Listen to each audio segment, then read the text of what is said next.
Breaking news. Assembly సమావేశాలపై Jagan ఆసక్తికరమైన వ్యాఖ్యలు చేశారు, కీలకమైన వ్యాఖ్యలు చేశారు. అసెంబ్లీలో ఉండేది అధికార పక్షం ప్రతిపక్షం మాత్రమే, అసెంబ్లీలో ప్రతిపక్ష నాయకుడిని గుర్తించారంట అంటూ జగన్ వ్యాఖ్యానించారు. ప్రతిపక్ష నాయకుడిగా గుర్తిస్తే మైకు హక్కుగా ఇవ్వాలి అని జగన్ అన్నారు. సభా నాయకుడికి ఎంత సమయం ఇస్తారో ప్రతిపక్ష నాయకుడికి కూడా అంతే సమయాన్ని కేటాయించాలి అని జగన్ అన్నారు. మాకు అవకాశం ఇస్తే ప్రజల పక్షాన నిలదీస్తాము అనే మాకు అవకాశాన్ని ఇవ్వడం లేదు అని జగన్ మాట్లాడారు.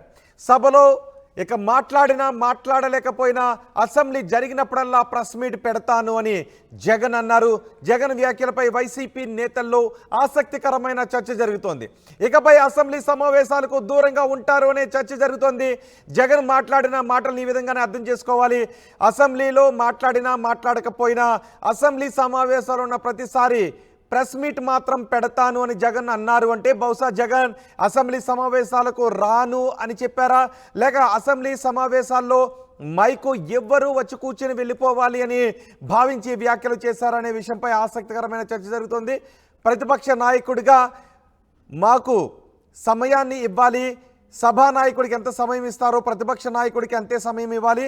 అసెంబ్లీలో ఉండేది అధికార పక్షం ప్రతిపక్షం మాత్రమే, సో ప్రతిపక్ష నాయకుడిగా నన్ను గుర్తించాలి అని జగన్ అన్నారు. మాకు అవకాశం వస్తే ప్రజల పక్షాన నిలదీస్తాము అనే అవకాశం ఇవ్వడం లేదు అని. అయితే ఇక్కడ మనం గమనించాల్సిన విషయం, అసెంబ్లీ జరిగినప్పుడల్లా ప్రెస్ మీట్ పెడతాను అని జగన్ అన్నారు. సభలో ఇక మాట్లాడలేకపోయినా అసెంబ్లీ జరిగినప్పుడల్లా ప్రెస్ మీట్ పెడతాను అని జగన్ అన్నారు. జగన్ వ్యాఖ్యలపై వైసీపీ నేతల్లో కూడా చర్చ జరుగుతుంది. జగన్ ఈ వ్యాఖ్యలపై మీ అభిప్రాయం ఏంటో కామెంట్ బాక్స్లో తెలియచేయండి. ఈలోపు జగన్ ఏం మాట్లాడారో నేను మీకు చూపిస్తాను. అసెంబ్లీలో ప్రతిపక్ష పార్టీ ఒకటి ఉంది అని కూడా వాళ్ళు గుర్తించారట. ప్రతిపక్ష పార్టీ అనేది ఉండేటే రెండు పక్షాలు, ఒకటి అధికార పక్షం, ఒకటి ప్రతిపక్షం. ఇక వేరే పార్టీయే లేదు. అయినా కానీ ప్రతిపక్ష పార్టీ కింద ప్రతిపక్షంలో ఉన్న పార్టీని గుర్తించారట. మరి ప్రతిపక్ష పార్టీని ఆటోమేటిక్లీ ప్రతిపక్షంగా గుర్తించినప్పుడు ఆ ప్రతిపక్షానికి ఒక నాయకుడు అనేవాడు ఉంటాడు కదా, ఆయన ప్రతిపక్ష నాయకుడిగా గుర్తించాలి కదా. మరి అది గుర్తించారట. ఎందుకు గుర్తిస్తే మైక్ అసెంబ్లీలో ఒక హక్కుగా ఇవ్వాలి. లీడర్ ఆఫ్ ది హౌస్ మాట్లాడిన తర్వాత అంతే సమయం ప్రతిపక్ష నాయకుడికి కూడా ఖచ్చితంగా ఇవ్వాల్సిన అవసరం ఉంటుంది, ఉండాలి, హక్కు అది. ప్రతిపక్ష నాయకుడు చేయెత్తితే ఖచ్చితంగా మైక్ ఇవ్వాలి. ప్రతిపక్ష నాయకుడికి అంతే టైం కేటాయించాలి. ఇవన్నీ చేస్తే ఈ మాదిరిగా ఆయన చేసిన పనులకు, ఆయన చేసిన పద్ధతులకు ఆయనను ప్రశ్నిస్తూ ప్రజల తరపున గొంతు విప్పి ఇవన్నీ కూడా మాట్లాడే పరిస్థితి రావాలి.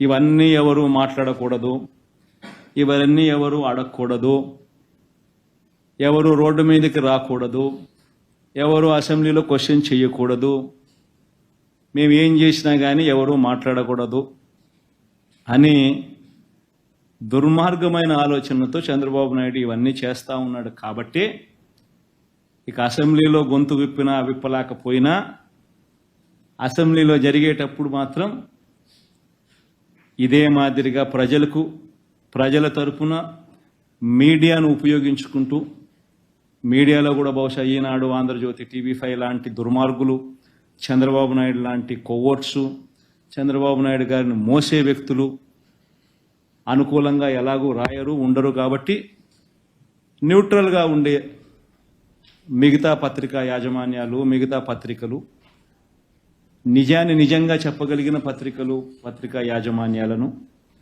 ఇటువంటి వాళ్ళందరినీ కూడా కలుపుకుంటూ వీళ్ళ ద్వారా ప్రజల గొంతును వినిపించే కార్యక్రమం సుదీర్ఘంగా కూడా చేసే కార్యక్రమం జరుగుతుంది. Thank you. ఇక సభలో మాట్లాడలేకపోయినా అసెంబ్లీ జరిగినప్పుడల్లా ప్రెస్ మీట్ పెడతాను అని జగన్ అంటున్నారు. అంటే ఈ వ్యాఖ్యలను ఏ విధంగా చూడాలి?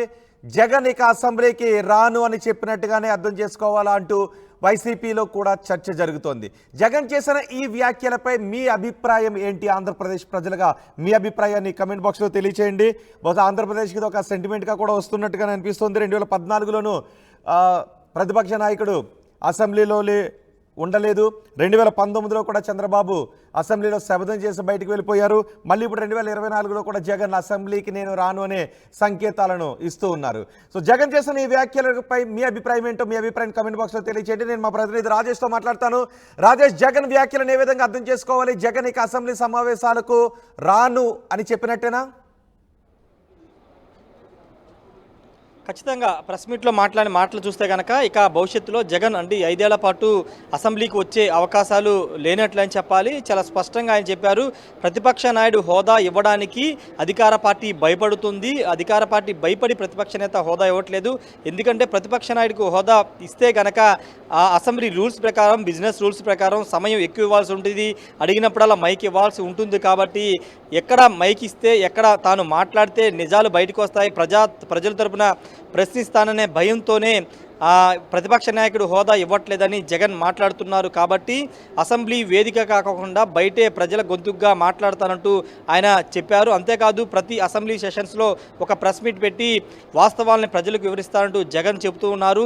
ఇంతకుముందు మీరు చెప్పినట్టే ఒక సాంప్రదాయం, ఆంధ్రప్రదేశ్ విభజిత ఆంధ్రప్రదేశ్లో మొదటిసారి 2014లో ఆంధ్రప్రదేశ్ విడిపోతే అప్పటి నుంచి కూడా జగన్ ఈ సాంప్రదాయాన్ని మొదలుపెట్టారు. అసెంబ్లీని బాయ్కాట్ చేయడం, తిరిగి ముఖ్యమంత్రిగా సభలో అడుగు పెడతారు ఆయన మొదలుపెట్టినటువంటి సాంప్రదాయాన్ని తిరిగి చంద్రబాబు నాయుడు 2021లో కొనసాగించి తర్వాత 2024లో ఆయన ముఖ్యమంత్రి అయ్యారు. ఇప్పుడు జగన్ కూడా అదే సాంప్రదాయాన్ని కొనసాగిస్తున్నారనే మనం అనుకోవాలి. ఎందుకంటే మొదటి సెషన్స్ వచ్చారు, ఎమ్మెల్యేగా ప్రమాణ స్వీకారం చేసిన తర్వాత ఇక సభలోకి రాలేదు.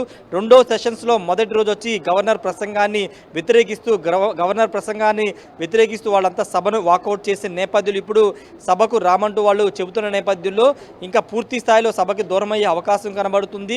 ఇక్కడ కీలకమైన అంశం ఏంటంటే పూర్తిగా ఎమ్మెల్యేలు మాత్రమే రారా, ఎమ్మెల్సీలు కూడా రారా? ఎమ్మెల్సీలు 38 మంది ఉన్నారు.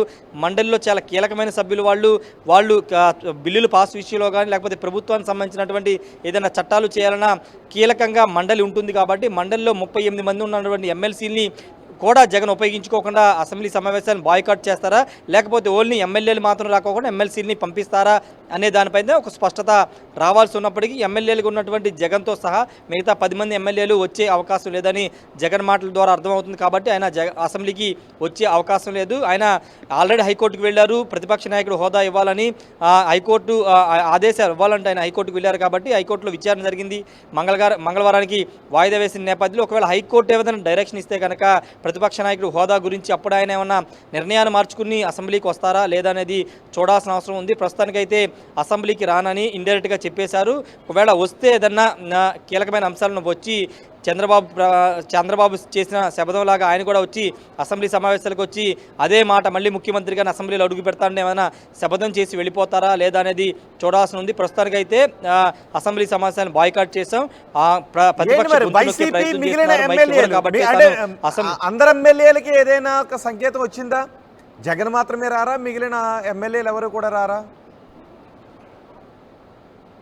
అంటే జగన్ లేకపోతే మిగతా ఎమ్మెల్యేలు కూడా రాని పరిస్థితి ఉంటుంది. ఎందుకంటే పార్టీ అధ్యక్షులు లేకోకుండా ఎమ్మెల్యేలు కూడా రారు. కాబట్టి ఒకవేళ ఆయన వస్తేనే మిగతా ఎమ్మెల్యేలు వస్తారు, లేకపోతే మిగతా ఎమ్మెల్యేలు రారు. కాబట్టి ఎమ్మెల్యేలు దాదాపుగా జగన్తో పాటే బాయ్కాట్ చేసే అవకాశం కనబడుతుంది.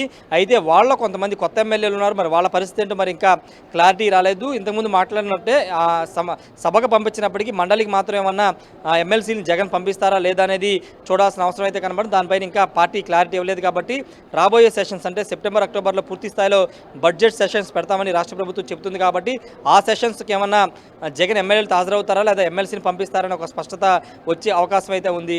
రోహిత్. రైట్ రాజేష్, జగన్ ఆసక్తికరమైన వ్యాఖ్యలు చేశారు. వైసీపీ అధినేత జగన్ అసెంబ్లీ సమావేశాలపై ఆయన కీలక వ్యాఖ్యలు చేశారు. అసెంబ్లీలో ఉండేది అధికార ప్రతిపక్షం మాత్రమే, అసెంబ్లీలో ప్రతిపక్ష నాయకుడిని గుర్తించరంట, ప్రతిపక్ష నాయకుడిగా గుర్తిస్తే మైకు హక్కుగా ఇవ్వాలి, సభానాయకుడికి ఎంత సమయం ఇస్తారో ప్రతిపక్ష నాయకుడికి అంతే సమయం ఇవ్వాలి అని జగన్ అన్నారు. మాకు అవకాశం ఇస్తే ప్రజల పక్షాన నిలదీస్తాము అనే మాకు అవకాశం ఇవ్వడం లేదు అని జగన్ అన్నారు. సభలో ఇక మాట్లాడలేకపోయినా అసెంబ్లీ జరిగినప్పుడల్లా ప్రెస్ మీట్ పెడతాను అని జగన్ అన్నారు. ప్రెస్ మీట్ పెట్టి ప్రజల పక్షాన నా గళాన్ని వినిపిస్తాను అన్నారు. జగన్ వ్యాఖ్యలపై వైసీపీ నేతల్లోనే ఆసక్తికరమైన చర్చ జరుగుతోంది. ఇకపై జగన్ అసెంబ్లీ సమావేశాలకు దూరంగా ఉంటారు అనే చర్చ జరుగుతుంది. మరి జగన్ వ్యాఖ్యలపై ఆంధ్రప్రదేశ్ ప్రజలుగా మీరేమనుకుంటున్నారు? మీ అభిప్రాయాన్ని కామెంట్ బాక్స్లో చెప్పండి.